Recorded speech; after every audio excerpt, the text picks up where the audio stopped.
सोमवार व्रत की कथा। किसी नगर में एक धनी व्यापारी रहता था।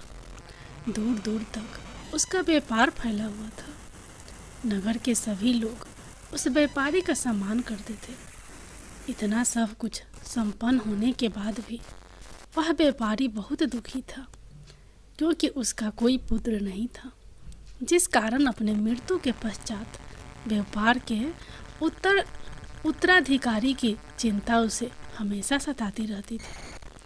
पुत्र प्राप्ति की इच्छा से व्यापारी प्रत्येक सोमवार भगवान शिव की व्रत पूजा किया करता था और शाम के समय शिव मंदिर में जाकर शिव जी के सामने घी का दीपक जलाया करता था।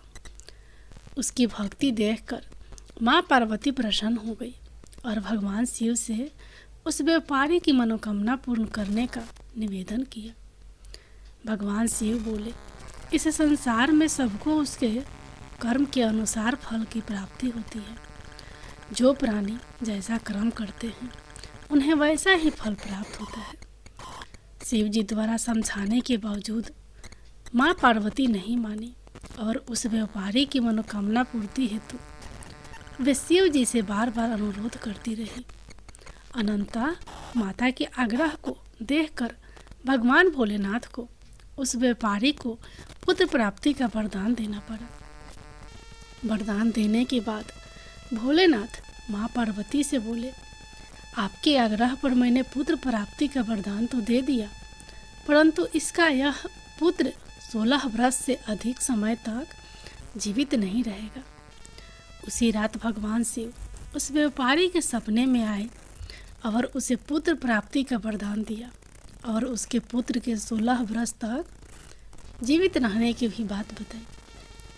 भगवान के वरदान से व्यापारी को खुशी तो हुई, लेकिन पुत्र की अल्प आयु की चिंता ने उस खुशी को नष्ट कर दिया। व्यापारी पहले की तरह सोमवार के दिन भगवान शिव का विधिवत व्रत करता रहा। कुछ महीनों के बाद उसके घर एक अति सुंदर बालक ने जन्म लिया और घर में खुशियां ही खुशियां भर गई। बहुत धूमधाम से पुत्र जन्म का समारोह मनाया गया, परंतु व्यापारी को पुत्र जन्म की अधिक खुशी नहीं हुई, क्योंकि उसे पुत्र की अल्प आयु के रहस्य का पता था। जब पुत्र 12 वर्ष का हुआ तो व्यापारी ने उसे उसके मामा के साथ पढ़ने के लिए बनारसी में भेज दिया। लड़का अपने मामा के साथ शिक्षा प्राप्ति हेतु चल दिया। रास्ते में जहाँ भी मामा भांजे विश्राम हेतु रुकते, वहीं यज्ञ करते और ब्राह्मणों को भोजन कराते।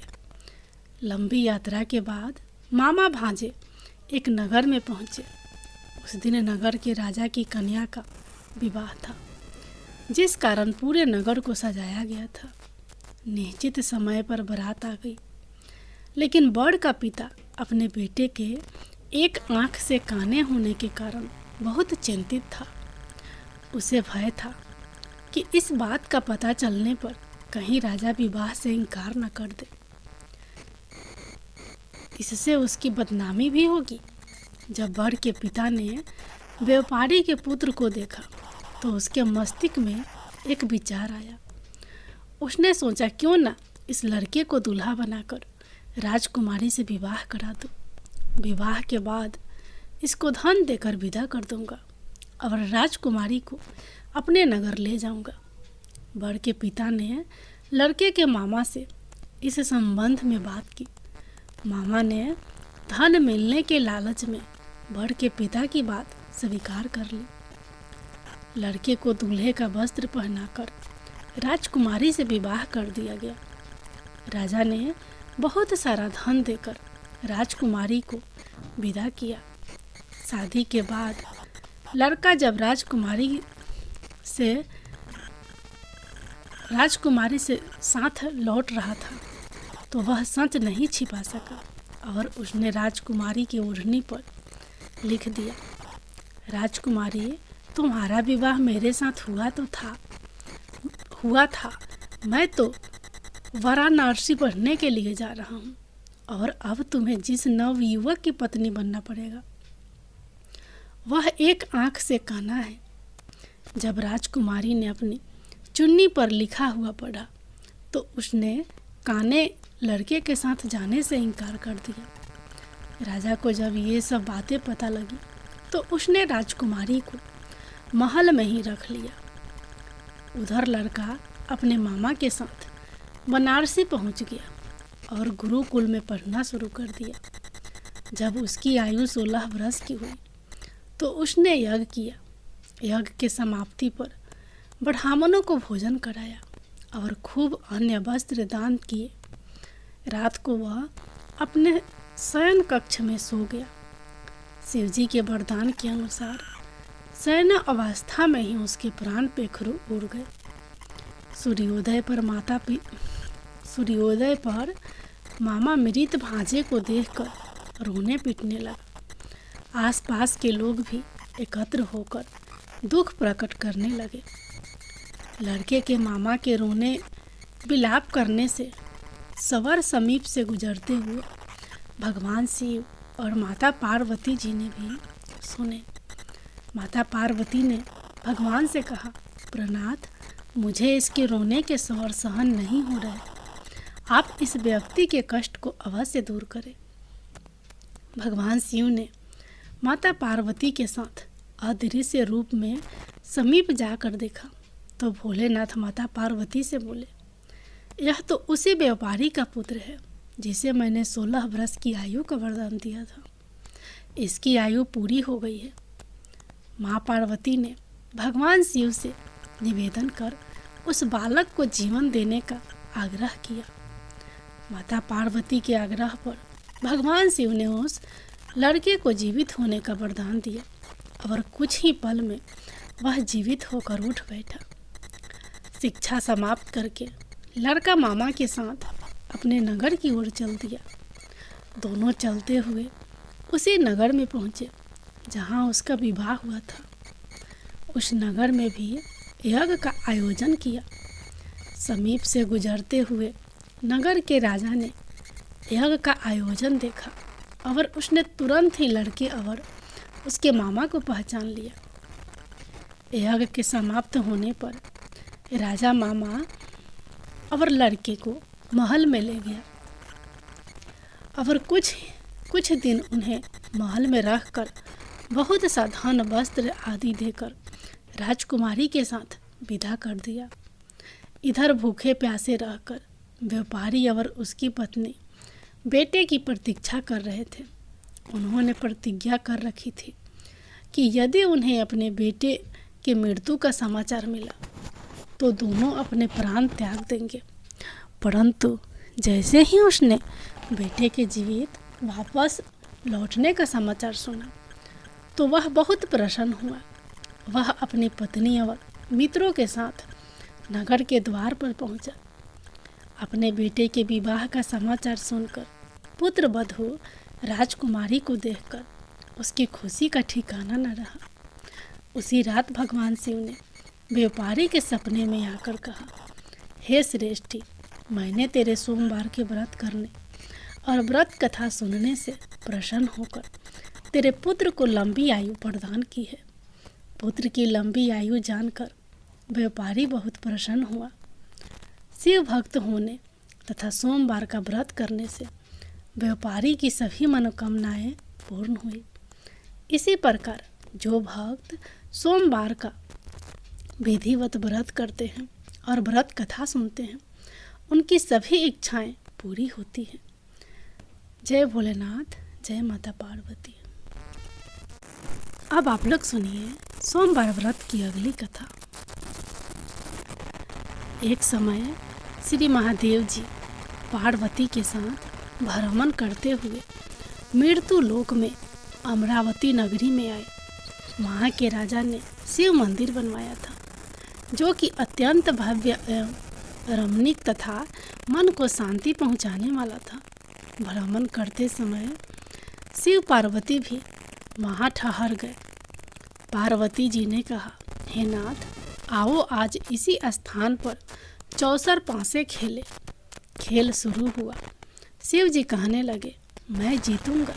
इस प्रकार उनकी आपस में वार्तालाप होने लगी। उस समय पुजारी जी पूजा करने आए। पार्वती जी ने पूछा, पुजारी जी बताइए जीत किसकी होगी? पुजारी जी बोला, इस खेल में महादेव जी के समान कोई दूसरा पारंगत नहीं हो सकता, इसलिए महादेव जी ही यह बाजी जीतेंगे। परंतु हुआ उल्टा, जीत पार्वती जी की हुई। अतः पार्वती जी ने पुजारी को कोढ़ी होने का श्राप दे दिया कि तुमने मिथ्या भाषण किया है। अब तो पुजारी जी कोढ़ी हो गया। शिव पार्वती जी दोनों वापस चले गए। कुछ समय पश्चात अप्सराएं पूजा करने आई। अप्सराओं ने पूजा के उसके कोढ़ी होने का कारण पूछा। पुजारी जी से उसके कोढ़ी होने का कारण पूछा। पुजारी जी सब बातें बता दी। अप्सराएं कहने लगी, पुजारी जी आप 16 सोमवार का व्रत करें तो शिव जी प्रसन्न होकर आपका संकट दूर करेंगे। पुजारी जी ने अप्सराओं से व्रत की विधि पूछी। अप्सराओं ने व्रत करने और व्रत के उद्यापन करने की संपूर्ण विधि बता दी। पुजारी जी ने विधि पूर्वक श्रद्धा भाव से व्रत शुरू किया और अंत में व्रत का उद्यापन भी किया। व्रत के प्रभाव से पुजारी जी रोग मुक्त हो गए। कुछ दिनों बाद शंकर पार्वती जी पुनः उस मंदिर में आए तो पुजारी जी को रोग मुक्त देखकर पार्वती जी ने पूछा, मेरे दिए हुए श्राप से मुक्त पाने का तुमने कौन सा उपाय किया? पुजारी जी ने कहा, हे माता, अप्सराओं द्वारा बताए गए 16 सोमवार के व्रत करने से मेरा यह कष्ट दूर हुआ है। पार्वती जी ने भी 16 सोमवार का व्रत किया, जिससे उसने रूठे हुए कार्तिकेय जी भी अपनी माता से प्रसन्न होकर आज्ञाकारी हुए। कार्तिकेय जी ने पूछा, हे माता, क्या कारण है कि मेरा मन सदा आपके चरणों में लगा रहता है? पार्वती जी ने कार्तिकेय को 16 सोमवार के व्रत का महात्म्य तथा विधि बताई। तब कार्तिकेय जी ने भी इस व्रत को किया तो उनका बिछड़ा हुआ मित्र मिल गया। अब मित्र ने भी इस व्रत को अपने विवाह होने की इच्छा से किया। फलतः वह विदेश गया। वहाँ के राजा की कन्या का स्वयंवर था। राजा ने प्रण किया था कि हथनी जिस व्यक्ति के गले में वरमाला डाल देगी उसी के साथ राजकुमारी का विवाह करूँगा। यह ब्राह्मण मित्र भी स्वयंवर देखने की इच्छा से वहाँ एक ओर जाकर बैठ गया। हथनी ने इसी ब्राह्मण मित्र को माला पहनाई तो राजा ने बड़ी धूमधाम से अपनी राजकुमारी का विवाह उसके साथ कर दिया। तत्पश्चात दोनों सुखपूर्वक रहने लगे। एक दिन राजकन्या ने पूछा, हे नाथ, आपने कौन सा पुण्य किया जिससे हथनी ने आपके गले में वरमाला पहनाई? ब्राह्मण पति ने कहा, मैंने कार्तिकेय जी द्वारा बताए गए 16 सोमवार का व्रत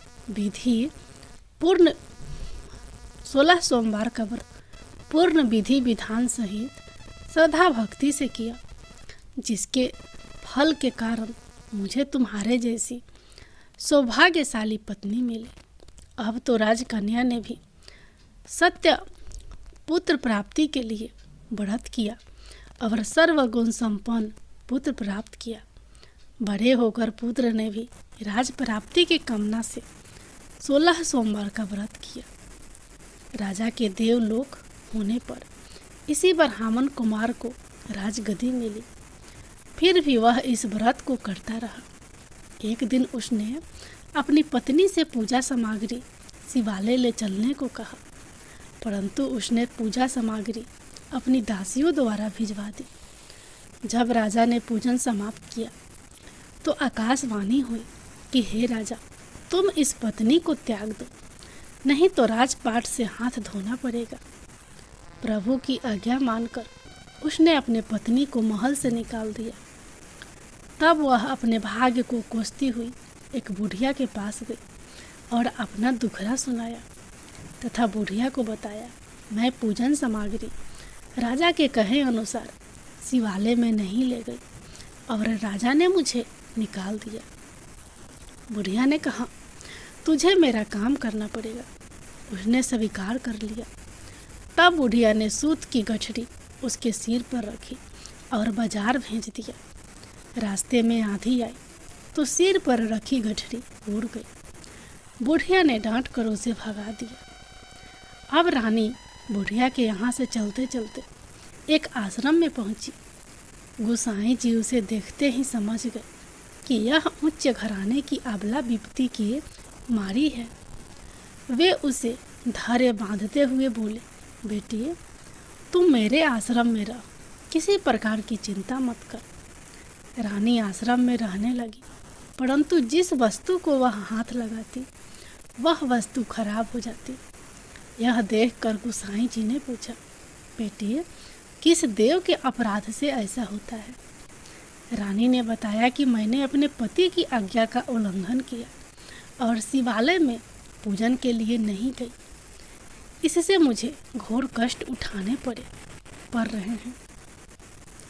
गोसाई जी ने शिव जी से उसके कुशल क्षेम के लिए प्रार्थना की और कहा, बेटी तुम 16 सोमवार का व्रत विधि के अनुसार करो। तब रानी ने विधि पूर्वक व्रत पूर्ण किया। व्रत के प्रभाव से राजा को रानी की याद आई और दूतों को उसकी खोज में भेजा। आश्रम में रानी को देख दूतों ने राजा को बताया। तब राजा ने वहां जाकर गोसाई जी से कहा, महाराज यह मेरी पत्नी है, मैंने इसका परित्याग कर दिया था, कृपया इसे मेरे साथ जाने की आज्ञा दे। शिव जी की कृपा से प्रतिवर्ष 16 सोमवार का व्रत करते हुए वे आनंद से रहने लगे और अंत में शिव लोक को प्राप्त हुए। जय भोलेनाथ, जय माता पार्वती।